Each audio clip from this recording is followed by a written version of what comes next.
என் ஸ்டைலில் பன்னீர் பட்டர் மசாலா பண்ண போகிறேன். வாங்க உங்களுக்கு காமிக்கிறேன்.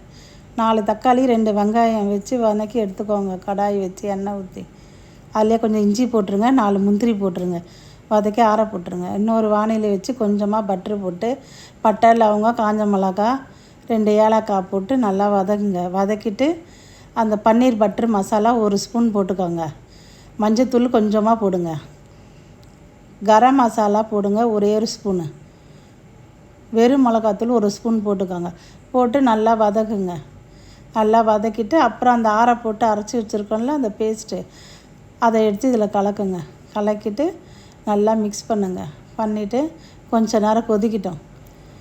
கொதித்ததும் பன்னீர் போடுங்க. இப்போ பன்னீர் போட்டு ஒரு 5 நிமிஷம் இருக்கட்டும். பாருங்கள், லைட்டாக கலருங்க, ரொம்ப கலராதீங்க. ஒரு 5 நிமிஷம் இருக்கட்டும்னு இறக்கிட்டு ஃப்ரெஷ் க்ரீம் ஊற்றுங்க. உங்களுக்கு வேணும்னா ஊற்றிக்கோங்க, வேணான்னா நீங்கள் அப்படியே கூட சாப்பிட்லாம். எப்படி இருக்குது பாருங்கள், சூப்பராக இருக்கா?